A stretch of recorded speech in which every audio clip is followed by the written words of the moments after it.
You found yourself on another episode of Locked On Bulls. As the Bulls get ready to go into the 2024-25 season, one question that me and Pat have is, as the trade deadline approaches, are the Chicago Bulls going to be buyers or sellers, depending on where the team is at that point in time? We're going to explain that more on today's Locked On Bulls.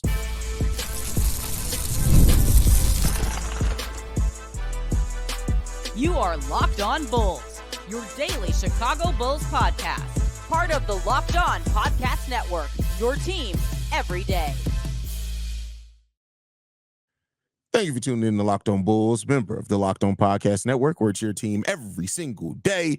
That is Pat the Designer, host and creator of the Windy City Breeze and host of the Chicago Bears podcast over at ESPN 1000. I'm Haize, host and creator of Chicago Bulls Central, Chicago Bears Central, YouTube pages, and podcasts. And today's episode is brought to you by Game Time. Download the Game Time app, create an account, and use code LOCKEDONNBA for $20 off your first purchase. Terms and conditions do apply.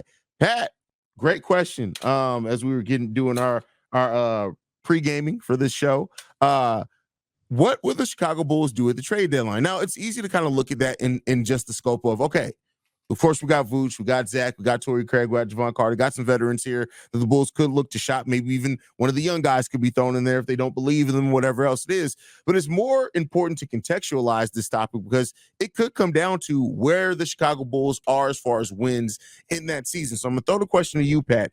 If you think if the Bulls are exceeding our expectations for a win-loss, do you think they could become more buyers than sellers at the trade deadline next year? What does exceeding our expectations look like? Bro, I mean, I wish to say their expectations because our expectations are low. Like, that's a great way to say it. I did an episode today with Josh Lloyd from Locked On Fantasy Basketball, and like we were talking. He was like, "Well, what's your win-loss prediction?" And I was like, "Between 30 and 34 wins." He was like, "Yeah, but that could be too much for them to keep their top 10 pick." I said, "I know." Now, are you telling me that isn't the most Chicago Bulls thing? He was like, "You know what? You have a good point there." I said, "Exactly." You got to understand the franchise we're talking about. I mean, I would say this, right? I think that their expectation is to do more than last season. As far as in the standings, last season we finished in the standings as the 9th seed. So are we saying maybe 9th seed, 8th seed level? If they're exceeding that point, are they buyers at the deadline? Yes, because I think that AK thinks of this team very similar to how older GMs used to think of this team. It's not just about adding at the deadline to go out and win this season. It's about adding at the deadline to try and build a continuity that you can keep building on moving forward. And so because of that, could I see, right, the young Chicago Bulls, maybe they've moved on from Zach LaVine at this point. Maybe they've moved on from Nikola Vucevic at this point. I don't know if that's going to be the case. Vooch is probably the biggest question. Well, I ain't going to say that. Zach's probably the biggest question here, but maybe they moved on from those guys at this point. To me, could I see them going out and saying, you know what, we want to add a veteran small forward or a veteran shooting guard to add more to this team, somebody that can come off the bench? Yeah, I could, because I think that the Bulls would look at that as an opportunity to say, well, listen, this young team has come out and surprised many in how they've been able to play. 39, and I'm going to say this right now, Bulls fans, you have to prepare yourself for this. You're going to be upset now in this moment because of how this team has been built.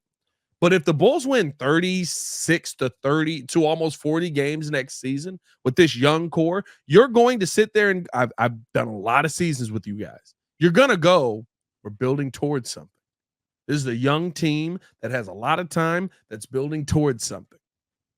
And AK is going to say the same things. And that's why, to me, I think the Bulls would be buyers at the deadline, because if you've got a young team that's on pace to win 35 to 40 games, I think that the Bulls would look at that and say, well, let's see how much more playoff experience we could get for these young players so that when they're older veterans and different things like that, we're not just now starting. Very similar to how Zach LaVine was, what, 27 the first year he made the playoffs?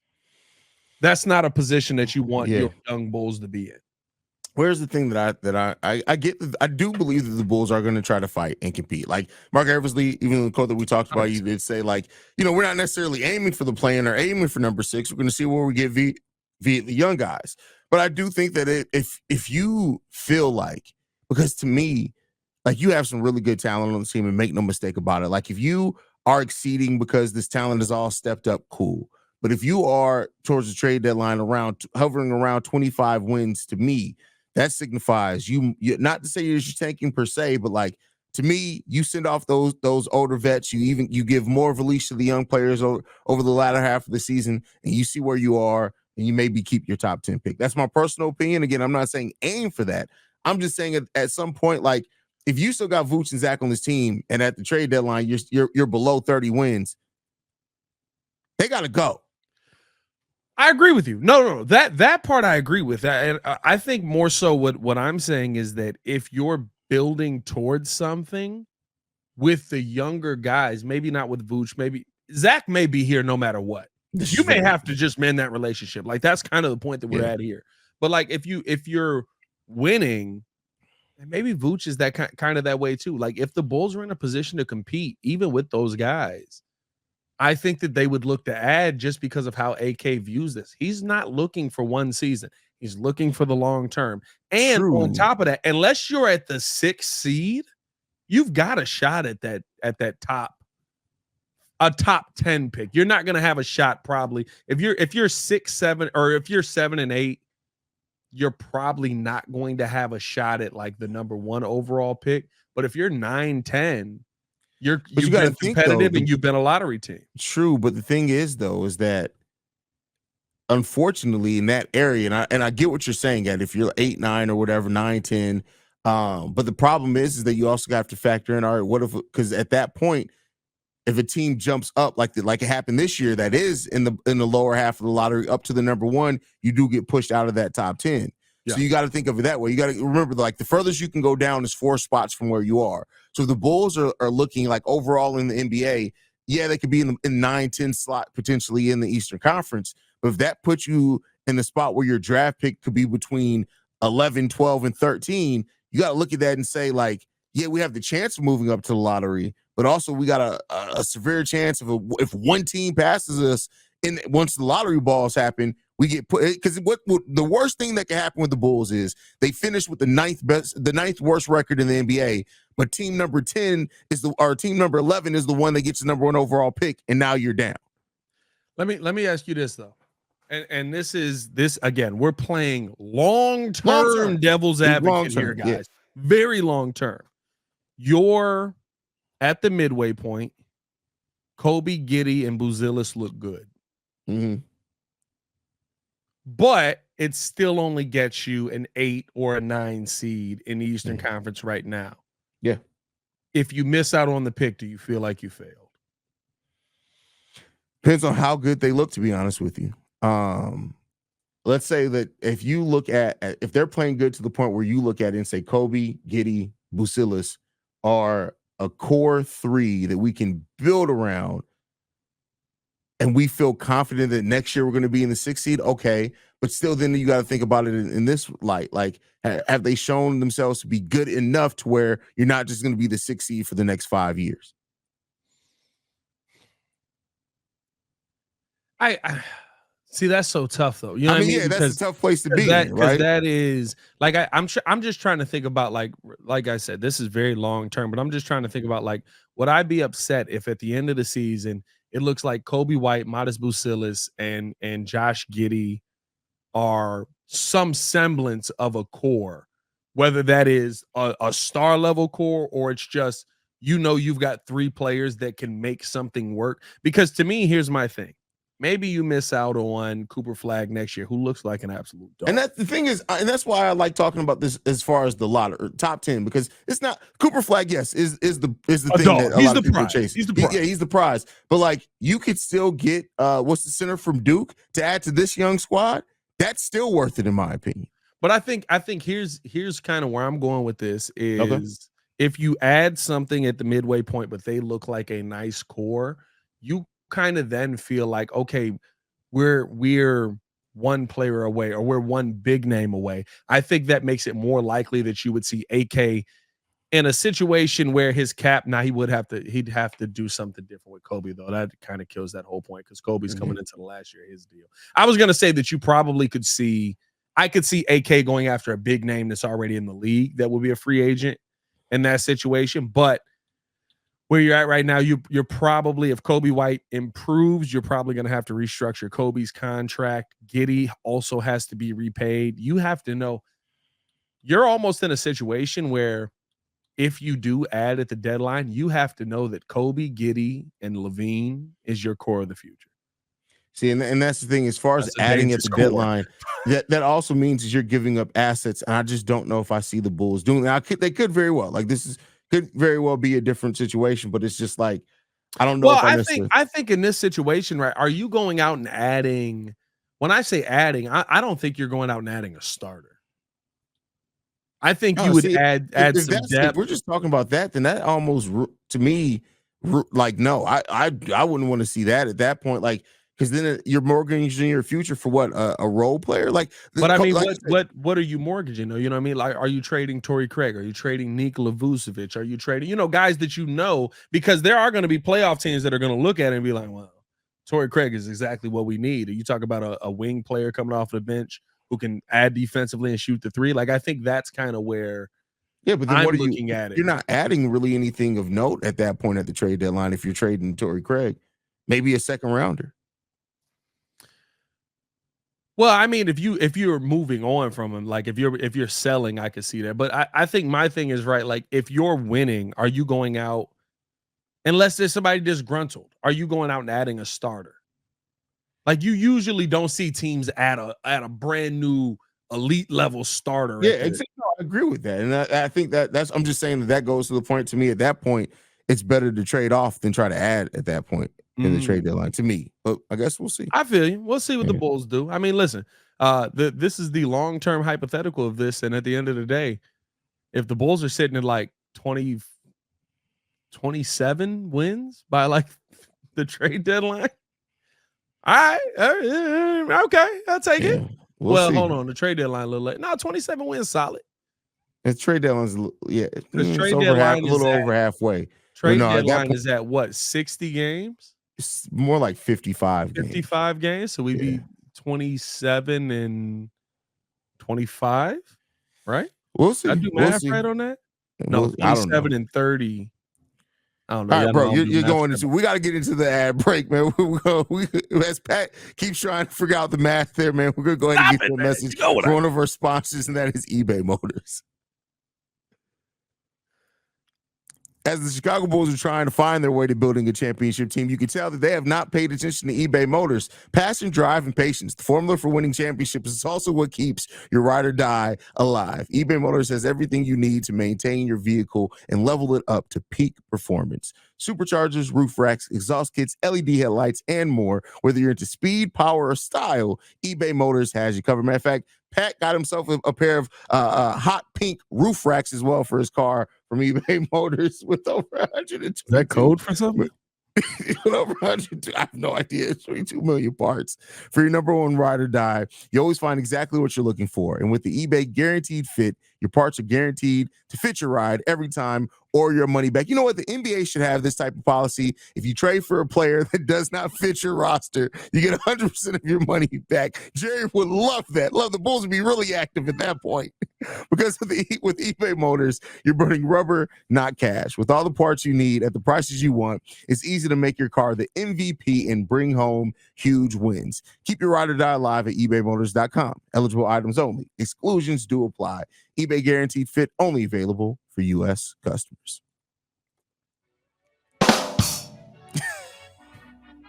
All right, Pat, that's hilarious, bro. Oh, man. I mean, hey, that was a great conversation about, like, the Bulls and what they could do at the trade deadline. If you guys couldn't tell, like, that's how the different places that the Bulls can go. It's really up in there. Like, I know that it's we like to think that it's, like, one way that makes sense or one other way that makes sense, but, like, this is the Chicago Bulls that we're talking about, bro. And I could absolutely see the Bulls doing something that we are. If they get off to a ridiculously hot start and it's not real. That would be the worst thing. Fool's gold at the beginning. Bobby Portis December would be the worst thing ever. At the beginning or the end of this, like for real, bro. Like for example, like Josh Giddey and Modest Bucelis to end the season are both on like 20 and 10 streaks, like 20 and 10 streaks. It's like, come on, man, what are we doing, bro? We live in that world, bro. We live in that world. Yeah, that's that. We live in a world. With that said, to get on the topic of this segment, Dalen Terry playing in the Drew League with DeMar DeRozan. They actually won the championship today, so shout out to them. Dalen Terry, really good G League stack, 16, 6, and 4 from what I'm reading here. Similar stats to his first game playing with DeMar DeRozan. But hey, there's athletic highlights of Dalen Terry dunking. I know it's Drew League, and I don't want to try to equate that to how his NBA season is going to go. But we've seen NBA players get absolutely cooked in G League by the actual plumbers that people try to say Jordan played against. How you feeling, Pat? Cover your ears, Dalen Terry fans. I don't care. I don't care. I watched Patrick Williams average a triple-double in Drew League. I don't care. Did he average a triple-double in Drew League? Wasn't it like 15, 11, and like 10? Bro, I don't remember anymore with Patrick Williams. Last year's Drew League numbers. I don't even remember it. Because we were so excited. I don't care. DeMar DeRozan scored 54 and 11 today. It's tough because I know that people want to see the best out of every Chicago Bull that comes through the city. But Dalen Terry's a dude. He's what does Steve Smith call some of the receivers when he does this thing? He's a JAG, just a guy. Dalen Terry's a guy. He's not going to become anything more than a guy. He's not all of a sudden going to have this future that is elite, and he's like this magical piece that we thought we were missing. Like, there's nothing about Dalen Terry's on-off numbers. There's nothing about his three-point shooting. There's nothing about that makes you go, oh my God, this is a guy. Dalen Terry is the running back conversation in Chicago. We just want something to hit, so we want to attach our feelings to somebody. And I'm sorry, Bulls fans. And I think Dalen Terry can go on and be a legitimately solid NBA player. But I'm not enamored by Drew League numbers because I don't think that he's going to go on and be a star. Now, that whole thing that Pat just said very eloquently. Be on the lookout for that on Dalen Terry's highlight tape when he averages 18 points per game at some point. And I'm gonna tell you this right now. Dalen. Cut this part out. Here's my favorite thing about being in sports talk and being a sports talk analyst that is willing to stand on the feelings that he has. Right. I hope I'm in the doggone Caleb Williams tape. Although I never slandered Caleb. I hope I'm in the Dalen Terry tape. I like, because that means my team is winning. Yeah. I'm happy about that. You know who else needs to put a tape out? Julius Randle needs to put a tape out of anything that Stephen A. Smith says, because Stephen A. Smith be slander. Oh, we in the playoffs? Hold on, I'm back in. You know what I mean? Like, I'm not slandering nobody. I think that Dalen Terry can be a solid NBA player. A solid NBA player is like 10 points a game, give me 6 rebounds, role player on the bench. But people are looking for Dalen Pat, his Terry. Per 36 minutes. No, I'm just. I mean, listen, I'll punch somebody in the face if they bring up per 36 minutes. I swear to God, anytime I'm in an actual basketball conversation with somebody, and the moment they bring up per 36, the conversation's done. But you just told me everything I needed to know. The conversation's done. Here's my thing about it, right? What kills me is, like, we saw Cristiano Felicio in this town, and y'all want to argue per 36 numbers? I'll punch you right in the face. Hey, you walk up to me and be like, well, it's per 36. Foul. It straighten the mouth. You better be able to fight. I got to. What else am I going to do? It's my obligation as a man. Like, no, I don't know. Listen, I wish the best for Dalen, but let's be real. The guys that we want to see do better are not Dalen Terry. It's Patrick Williams. It's Modest Boussel. No, I mean, I want to see Dalen Terry be better. I think, like you said, it's all about perspective. Like, you just got to surprise me at this point, right? Like, if Dalen Terry does hit some magic ceiling where we're talking about him like he's the next impact player for the Bulls, fine. I would love to see that happen. But right now, Dalen Terry to me just needs to prove that he can be consistent. Now, I know some of that. All right, he hasn't gotten to play a lot. That's absolutely true. You can't take that away from him. He hasn't gotten to play a lot. But the thing that I always go back to when people try to use, well, he hasn't gotten a lot of minutes. You're very right on that. But that also means that there's something not happening in practice where he hasn't shown enough to where people are like, we got to play him. We got to play him. Yeah, and I think it's duality in that. I can get it. I understand, and I agree with everybody who's like, well, because you know me, I'm a little bit more lenient than you, especially when players are still sub 20. Basically, it's sub 24. I give you a lot of leeway to not try to cap you on who you can be at that point in time. But at the same time, it's like you got to show me, though. Like, I'm all for saying, all right, I can't say who Dalen Terry is as a player yet, but you haven't shown it yet either. You got to show it. And so he still has a little bit more time for me personally before I'm ready to give up on Dalen Terry and whatever his ceiling is, all that type of stuff. But at the same time, you gotta do something to start showing that. But here's my question for you, Haize. Where are you at expectation wise right now? Like, I don't have any expectations. But there's something that you think he can become. Oh, I mean, right now, like legitimately, the player that you energy guy off the energy guy off the bench, like Javonte Green, light is basically what I see as the ceiling for Dalen Terry right now. Like a guy who can get out in transition, he can get you some dunks, he can call some deflections. He can call some deflections. But again, that's not truly like a role per se, unless you do it at a high.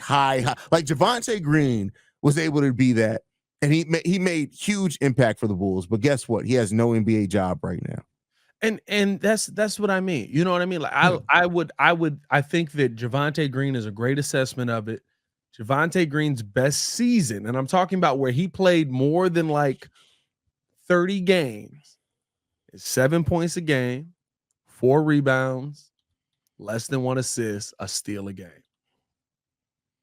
Like that's a great assessment. That's a solid role player. What I say, he could be a solid player in the NBA. That's a solid player in the modern NBA. You can make your name as a defender in this league. I think that Dalen Terry can do that. Yeah. That's nothing that I need to be worried about his Drew League numbers for. Oh, yeah. I mean, it all go back. Like, Drew League numbers are Drew League numbers. Like, I don't know if anybody looks at the Drew League and be like, hey, man, he killed it in the Drew. He's prepped. He's ready to go this season. He had a hot Drew League. Like, I don't think anybody's looking at it and saying that. Like, I'm sure Javonte Green is probably in some open runs in Chicago we haven't even heard about, dropping 50 a night. You know what I mean? And listen, I've hooped against smoking black and miles after. I've hooped against guys who are like D1 and they're the G League guy. I hooped against a G League player, legitimately. And it was like, this is the greatest basketball player I've ever seen stand across from me in my life. There's a difference. I'm not saying Dalen Terry can't hoop, but what I am saying is I don't care about his Drew League numbers versus unless like all of a sudden you put them Drew League numbers up versus NBA players. If all of a sudden you can do that, boom. But you know who I think has a chance at doing more? Julian Phillips, because he looks like he's confident in his 3-point shot. That was going to be my next question to you. Is as of right now, when you look at the trio, right? Dalen Terry, Julian Phillips, Patrick Williams. I already know who you're going to answer, but for the nature of putting it on wax, who do right now are you willing to bet on their upside? I don't think you do know who I'm asking. I'm going to take Patrick Williams. So Patrick Williams, okay. I didn't expect that. And it's only because I know that he can play NBA basketball and put up 15 points. I don't know that about Julian Phillips. I know, at least I think I know. I know Dalen Terry can't do it. Patrick Williams, if I'm gonna bet on upside, I'm gonna bet on the dude that's already able to put up 15 points versus NBA players. If including Dalen Terry in the Zach LaVine deal helps solidify the deal and get the Bulls a lightly protected first round pick, are you doing it? Then the franchise on the other side basically was just like, oh, we don't care at this point. No, what if it is that no, it could be very well that they say, hey, a 21-year-old player that has upside of being a really good defender, yeah, we'll take that. Sure. That feels like a power move to me. That feels like I want Dalen Terry. What he say in was that Moneyball? Not Moneyball. What's the football one with the Browns? With the movie with Kevin Costner. I can't think of. He's like, I want David goddamn Putney just because I feel like it. like that's why they want Dalen Terry just because they feel like that's it. Hilarious. That's funny. All right, man. Next up, we're going to be moving into the next topic, which Team USA, both Team USA, men's and women's, take away the gold right after this.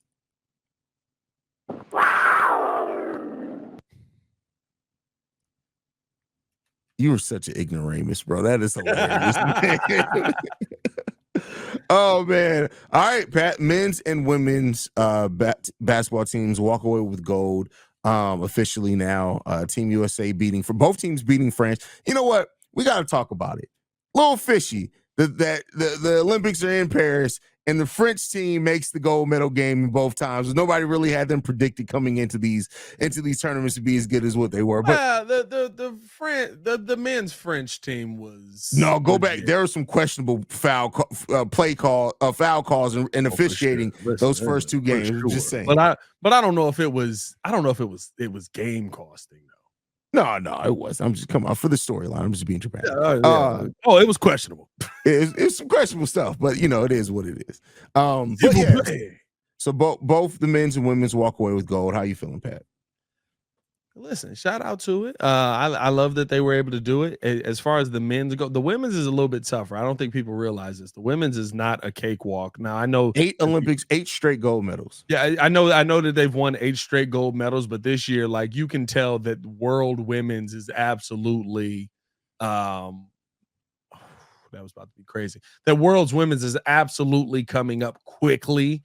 And maybe quicker than women's in America. And I think America still puts out the best women basketball players. But I think that as far as like big scale players who are consistently going to compete, I think that the world is catching up a lot quicker.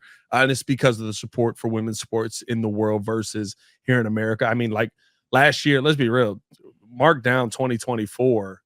Or last month, this year, mark down 2024 is the turn in women's sports. I've never seen women's sports talked about this much, viewed this much, paid attention to this much. That does go to Caitlin Clark. That does go to Angel Reese. There are reasons for that. And I think that the fact that you're seeing that come to women's sports now is phenomenal. But I think that the world is catching up. Bro, I'm not going to lie to you, bro.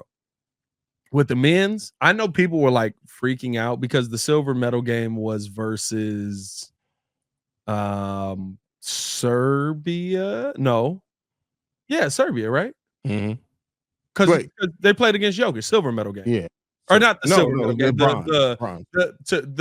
To qualify for the gold medal game, I should say. What the semifinals was versus Serbia. Bro, at no point did I ever feel like the US was going to lose.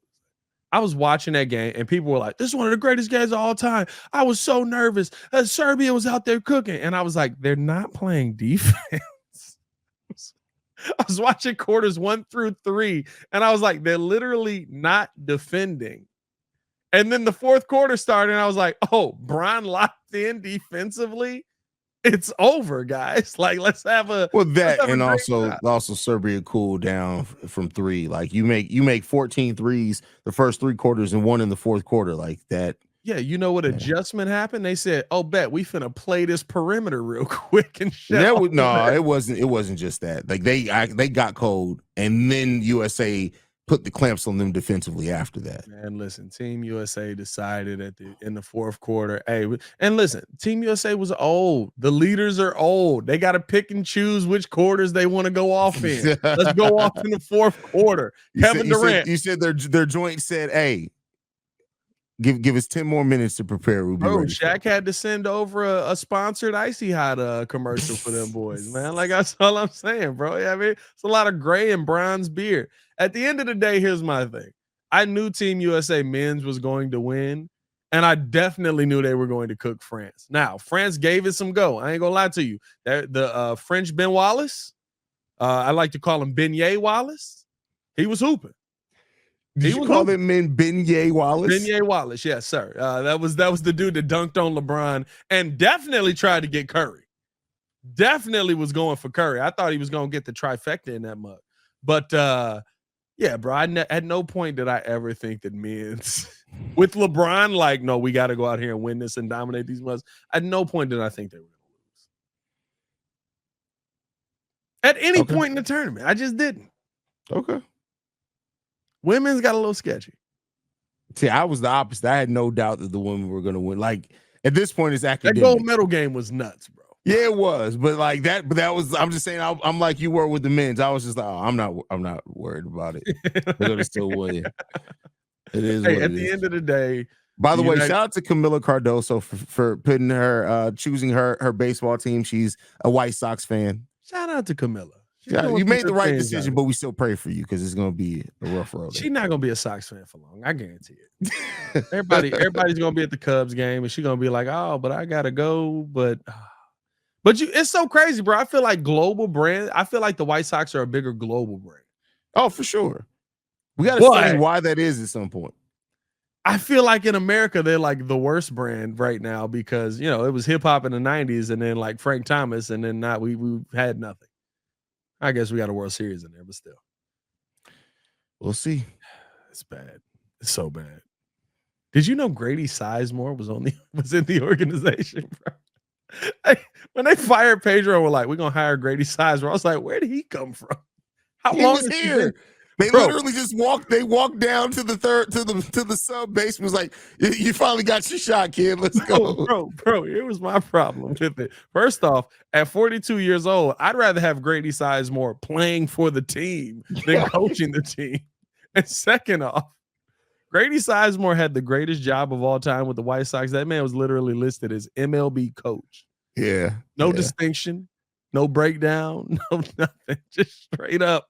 Coach. What's he coach? We don't know. He keeps showing up. We send him a paycheck every 2 weeks. We call it a day. That's hilarious, bro. Let's get out of here, bro. White Sox are depressing. We ended a depressing show on a depressing finish. That's tough. It is. Follow us on everything at Locked On Bulls. You can follow me on everything at Pat the Designer. Appreciate y'all for tuning in and showing love. You guys can follow me at CEO Haize. We want to thank you guys for tuning in to another episode of Locked On Bulls. By the way, DeMar DeRozan's Drew League team called the Cheaters. But guys, thank you for tuning in. Locked On Bulls is free and available on every podcast app and platform of your choice, as well as YouTube and the Odyssey app, man. Thank you guys for Pat the Designer. This has been Locked On Bulls, y'all. Peace. Side baby 4 on the way. Okay. And he's a king in the ways other than that. Huh?